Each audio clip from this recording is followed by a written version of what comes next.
Therapists of Reddit, what's the worst mental health advice you've seen a movie or TV therapist give?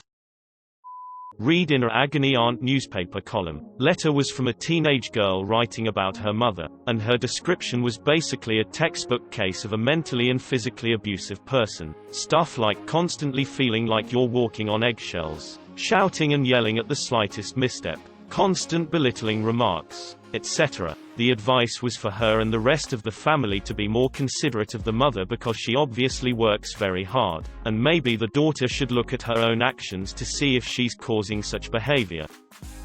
Not a movie. Real life. My friend shared their suicidal thoughts and the started going off about reincarnation. Some therapist they turned out to be. Not a therapist. But I have borderline personality disorder and I hate seeing how we are portrayed in films and TV shows. We're either boiling rabbits or we become serial killers. Criminal Minds did that one. Don't even get me started on girl. Interrupted. In real life, I had a therapist tell me to stop worrying about the borderline and do daily affirmations to battle my depression. Fired her and found a therapist who sent me for DBT. The TV show Crazy Ex-Girlfriend does a really excellent portrayal of BPD. Is anyone in the comments section actually a therapist? Not a therapist, but no.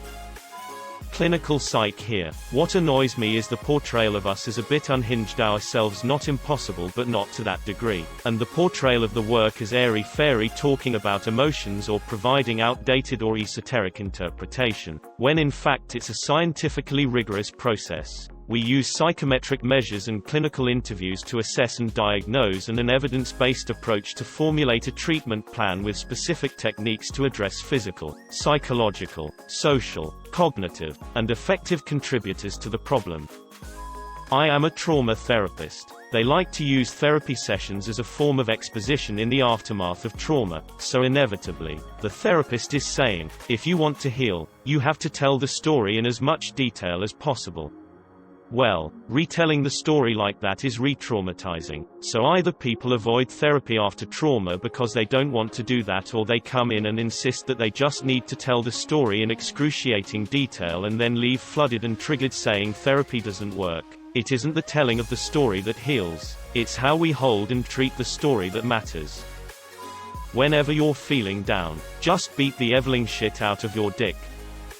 Anything from Freud or Jung or any other old twat that should only be relevant for a history perspective. Therapist here. For me it is when movies portray therapy as something that happens quickly, like 5 to 6 sessions and you're cured or better. Also, how some therapists are really quick to send a client to the hospital, and all of the ethic issues, especially when you see therapists discuss their clients with friends or when they have sex with a client. Not specifically a movie, but that shirt that says something along the lines of how if you can't handle me at my worst you don't deserve me at my best. I've seen multiple people completely alienate and cause profound problems due to not properly managing mental illness. They don't attempt to adjust their lifestyle, meds, therapy, support groups, diet, exercise, and expect the world to somehow write them a hall pass for the damage they have done. Mental illness is not your fault, but it is your responsibility. If your actions negatively affect other people when you aren't at your best and you aren't doing anything to help yourself, you are being selfish in my opinion. I'm a very patient person with my own issues that I address, but I can't understand how others don't realize the impact they can have on their own friends and family by not even trying to get healthy. I am bipolar, and I have a rule. I am responsible for how I act. No matter how I feel, I don't get to say, do terrible things to the people I love, and then say sorry, I was having a bad day. That doesn't erase the thoughts that I planted in my 12-year-old's head, or repair the damage I may have done to my marriage. Of course, I screw up sometimes, but thinking about how I am affecting other people helps me maintain. I know this isn't about a therapist, but I really hate when media portrays someone with a mental illness as someone who wears dark clothing, piercings, listens to heavy metal, wears dark makeup, and has a hairstyle that isn't normal by society standards. We look like your mother, father, sister, brother, aunt, even your neighbor. Not all of us do those things. We literally are just everyday people who happen to have a mental illness. Not necessarily a therapist's advice. but lots of people will tell someone with mental health issues that they just need to pray more or give it up to God. I know it's an attempt to be helpful, but can be so counteractive for someone with mental health struggles. Like it's the fault for not having enough faith.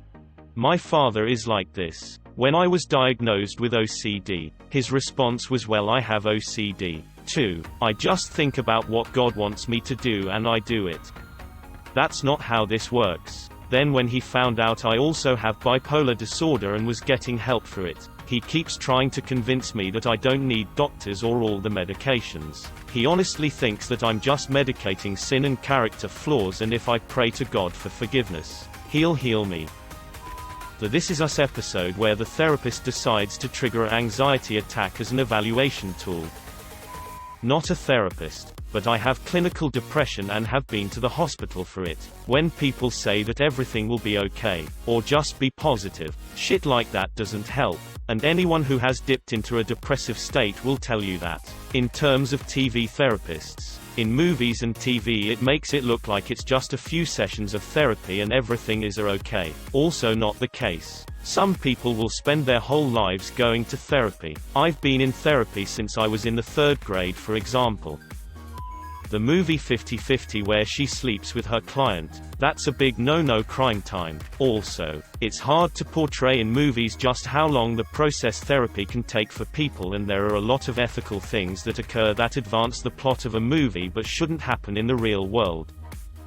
Therapist here. It isn't advice, but when they portray a psychiatrist doing therapy, that's not what the majority of people will get from their psychiatrist, and it causes messed up expectations. Advice-wise, it's bad when they force someone to own up to something or confront something. The client has to be ready for that and choose it for themselves after other hard work has been done to make sure they are ready. Also, any portrayal where they are meeting or interacting outside of a session. Also, the whole "my client said they are going to harm someone, I'm going to intercept them myself."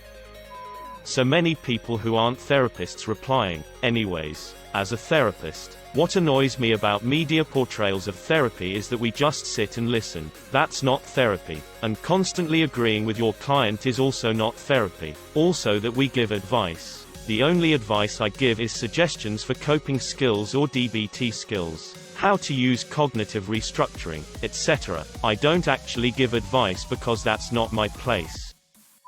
If you want really bad mental health advice, you don't need mass media, you just need Reddit.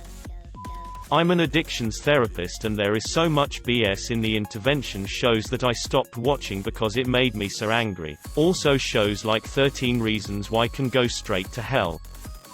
Not a therapist, but my mom is. She says that most therapists portrayed in TV violate tons of rules and it annoys her to no end. And she's never seen a good therapist on TV ever, apparently. I had a family member go to rehab for substance abuse. They were doing well, better than they had in a decade in fact. The counselor told them that they were in the honeymoon or pink cloud of sobriety and that things would get worse. Things got worse. The counselor's words were what it took to make them start to question everything they were using shortly afterwards. Words have consequences. When a person first enters sobriety, they are fragile. It doesn't take much to tip them over. I believe that counselor was somewhat responsible for the failure. The subject of the pink cloud wasn't handled very well at all. Not excusing my family member, but the subject could have been handled better than it was.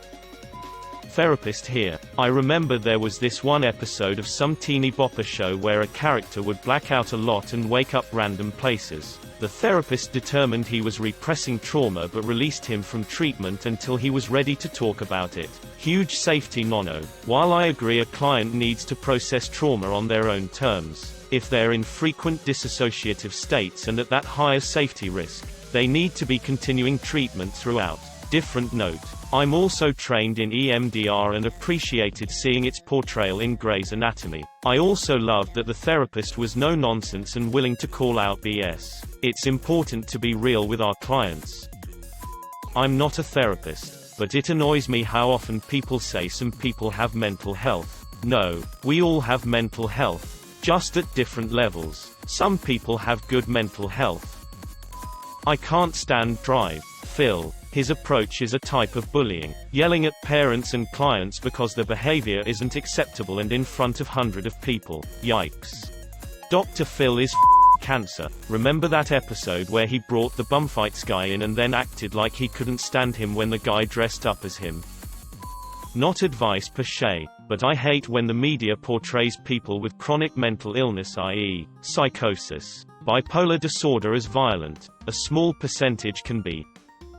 Not a therapist. I've been chronically suicidal for years. One night at university, I was having a terrible attack. It sounds too frivolous to call it an episode, so I called the university police, who then by standard practice connect me to whichever university psychologist was on call. I'm not joking. This woman said, "Yeah, I know who you are. Your name has come up in counseling center meetings before, and you really need to get over yourself. I have a daughter with a disability who has it way worse than you. So really, you have no reason to be so depressed."